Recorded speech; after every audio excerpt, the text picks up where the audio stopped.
Et oui, messieurs, dames, il fallait que cette vidéo arrive. Et oui, j'ai envie de faire une petite vidéo sur les personnages, en effet, qui pourraient vaincre Saitama. Alors, bien sûr, ce n'est que hypothétique. Ce seront des personnages de tout genre que je vais essayer d'analyser dans leur pouvoir, dans leurs capacités, qui sont souvent uniques et assez pétés, il faut l'admettre. Mais pour battre un personnage pété, quoi de mieux qu'un autre personnage pété, quelque part. Ou alors, ce sont des personnages plus adaptés. Bref, vous allez voir. Donc, évidemment, si vous avez d'autres idées de personnages, je vous invite à le dire dans les commentaires. Pensez à un petit like, ça fait toujours plaisir et ça fait le taf. Et le petit abonnement, bien sûr, si ce n'est pas déjà fait. Je pense donc qu'on peut y aller maintenant. Ouais. Zeno. Et je vais passer très vite sur le premier, pour la bonne et simple raison que Zeno, issu de Dragon Ball Super donc, dispose de capacités contre lesquelles il est impossible de faire quoi que ce soit à partir de l'instant où il se décide à agir. S'il a contraint un multivers entier à se battre pour son profit personnel au nom du divertissement, ce n'est pas pour rien, car s'il le veut, il peut littéralement effacer le monde entier d'un claquement de doigts. De ce fait, je vois mal comment Saitama pourrait résister. Ouais, y a pas grand chose à dire de plus en réalité. Ce n'est clairement pas le plus intéressant, mais il était important de le mentionner. Ryuk. Qui de mieux placé pour vaincre quelqu'un d'aussi puissant soit-il qu'un Shinigami qui détient un contrôle absolu sur la vie et la mort de quelqu'un. J'imagine que vous connaissez tous la particularité du Death Note qu'ils détiennent et qui leur permettent de tuer n'importe qui du moment qu'ils connaissent le nom et le visage de leur victime. Oui mais alors, le seul hic, c'est que personne ne semble connaître le nom de Saitama. En possède-t-il seulement un? À moins qu'il soit né d'un cercle de culture et qu'il n'ait pas de parents, alors oui. Ainsi, il ne faudrait pas omettre les yeux des Shinigami, qui ont justement la faculté de saisir le nom complet et la durée de vie restante des personnes qu'ils regardent. À partir de là, il lui suffirait simplement d'écrire le vrai nom du chauve capé pour mettre un terme à son existence. Et ce ne sont pas les options qui manqueraient pour le faire mourir de la manière la plus burlesque qui soit, en hommage à son personnage. Après tout, un dieu pour vaincre un humain qui s'approche du stade divin, ça ne me paraît pas si incongru. Baragan. Espada numéro 2. Baragan, qui représente la senescencia, autrement dit le vieillissement. Et qu'y a-t-il de pire et de plus inévitable que l'âge pour un humain, aussi fort puisse-t-il être ou bien devenir? Le Segunda Espada peut en effet se protéger d'un champ autour de lui, celui-ci ayant pour effet de ralentir le temps et donc de réduire considérablement la vitesse de son adversaire. Alors oui, Saitama pourrait sans doute surpasser cette vitesse à tel point qu'elle n'aurait aucun effet. Mais qu'en est-il de sa capacité à accélérer le vieillissement de ce qu'il touche? Ce dernier agit très rapidement, en atteste l'érosion du sol frappé par ses pieds ou encore la main de Soifon qui s'est vu dépossédée de sa main jusqu'aux os, des os fragilisés par cette emprise du temps sur elle. L'approcher est donc quasiment impossible, et à moindre mesure très risqué, puisque tout ce qui l'entoure dans sa Resurrection est affecté par cette aura vieillissante. Avec son Respira, il pourrait également exhaler une fumée teintée d'un noir violacé pour atteindre sa cible, mais il suffirait au héros de balayer cette brume avec une onde de choc pour s'en débarrasser pour de bon. Toutefois, la manière la plus sécuritaire de le battre reste les attaques à distance.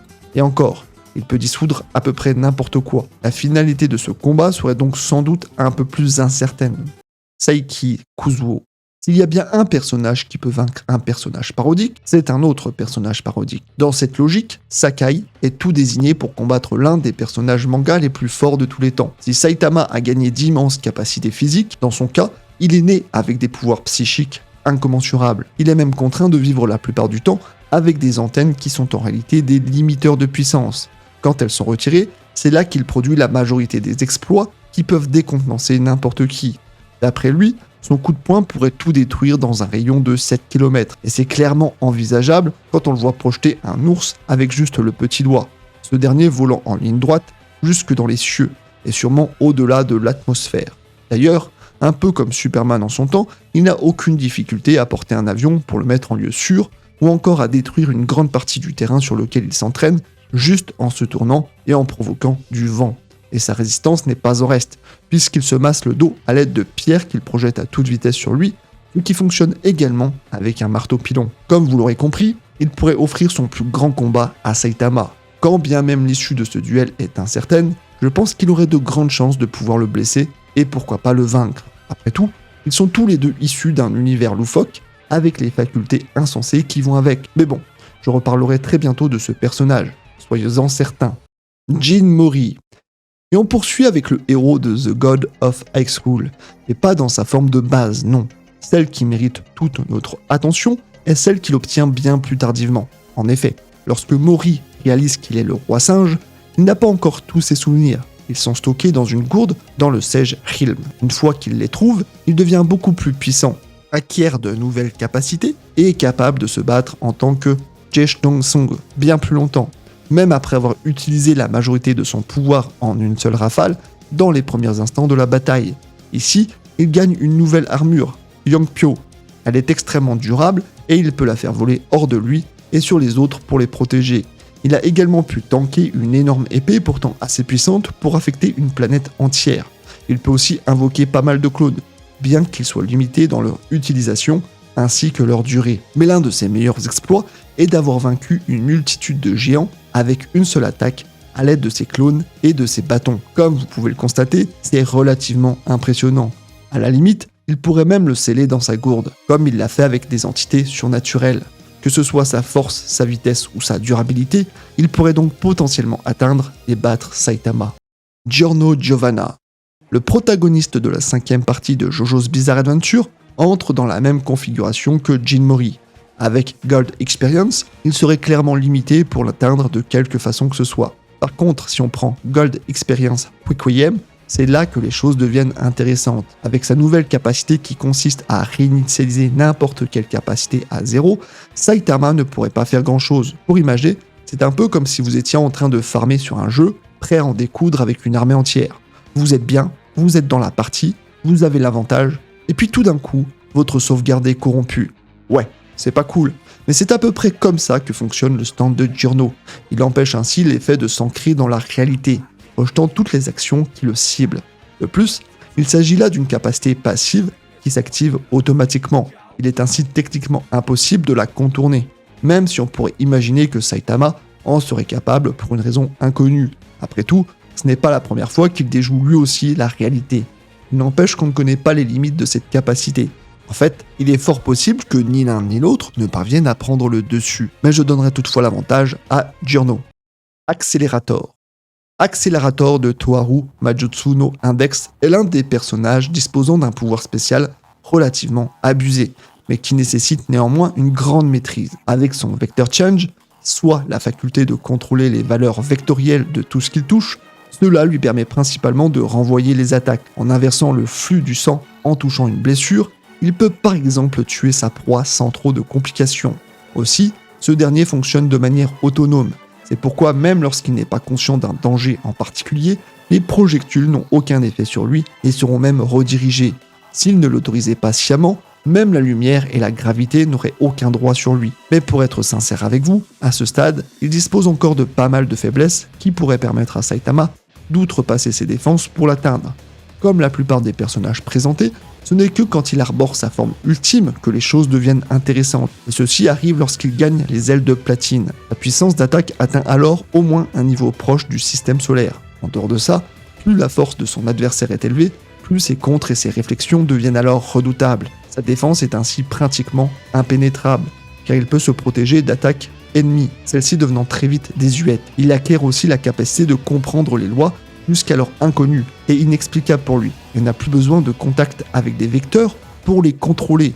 C'est donc principalement parce qu'il est capable de s'adapter à son adversaire qu'il pourrait sans doute affecter un personnage de ce calibre. Avec juste de la force physique en tout cas, ce serait compliqué. Eri. Eri de My Hero Academia, si elle n'est pas physiquement apte à se battre sur la durée à coups de ou je ne sais quelle autre technique basée sur la force, elle ne pourrait visiblement rien faire de plus que de proposer son air le plus mignon pour toucher le héros en plein cœur. Toutefois, c'est bien son alter qui nous intéresse avec son rembobinage. L'alter d'Eri lui permet en effet de ramener le corps d'un individu vivant à un état antérieur, lui permettant de rendre sa cible physiquement plus jeune, de soigner des blessures et d'annuler des modifications corporelles. Elle a même montré la capacité de rembobiner le corps de quelqu'un à un point avant qu'il n'existe. Vous me voyez venir, n'est-ce pas? Grâce à cette faculté, elle pourrait donc théoriquement rembobiner le corps de Saitama pour le faire revenir à son état d'origine, avant qu'il ne perde ses cheveux et n'obtienne cette force infinie. Bon, après elle serait toujours incapable de lui causer de vrais dommages avec sa force de fillette, mais ça n'en resterait pas moins une défaite pour celui qui ne pourrait plus dégommer du vilain avec un seul coup. Even Assassin Dio. Et on termine par l'un des meilleurs. Comme je l'ai déjà précisé plus tôt, qui d'autre qu'un dieu pour venir à bout d'un personnage à la puissance aussi incommensurable.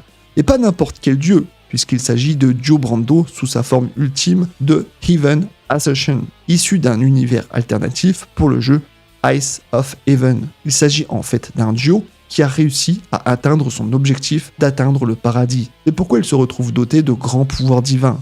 Ainsi, cette nouvelle version peut téléporter n'importe quelle personne ou groupe de personnes de tous les univers ou de différentes chronologies vers un emplacement, une dimension, une chronologie ou un univers de son choix. Rien qu'en s'arrêtant là-dessus, il serait alors difficile pour Saitama d'échapper à son sort s'il décidait de le téléporter quelque part où il ne pourrait en réchapper. Toutefois, le pouvoir principal de World Over Even est d'écraser la réalité, ce qu'il fait en utilisant ses points. Ceci lui permet de réécrire ce qu'il souhaite dans n'importe quelle chronologie. Ainsi, même le Gold Experience Requiem de Giorno, que j'ai évoqué plus tôt, ne fait pas le poids contre ce pouvoir, puisqu'il a été contré.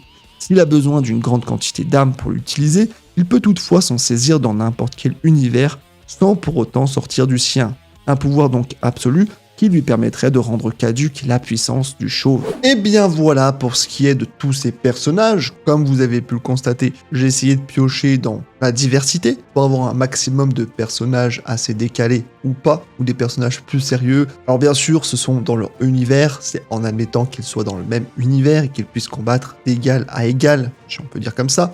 Donc il n'y a pas de loi universelle par rapport à leur univers qui sont peut-être souvent très différents. Donc ça, on s'en fiche. De toute façon, comme on le dit la plupart du temps, c'est l'auteur qui décide de qui gagne ou qui perd. Mais quand ce sont deux personnages d'univers différents et donc d'auteurs différents, techniquement on peut pas décider du gagnant. Mais si on se fie seulement à leur pouvoir et leurs capacités, qui sont souvent, comme vous avez pu le voir, assez phénoménal, il n'y a pas débat. Donc voilà pour la petite clarification. Encore une fois, si vous avez d'autres idées de personnages, je vous invite à le dire dans les commentaires. J'espère donc que cette vidéo vous aura plu. J'aime bien faire un peu ce concept quelquefois, changer un peu que faire seulement la puissance. Et je pense que c'est une bonne idée de parler d'autres personnages puissants et d'en découvrir d'autres à la fois, pour ceux qui ne connaissent peut-être pas tous les univers. Quoi qu'il en soit, on se retrouve très vite pour une prochaine vidéo. Donc n'oubliez pas, vive les mangas, vive Saitama et vive Harale, car elle pourrait aussi lui mettre la misère. Oui,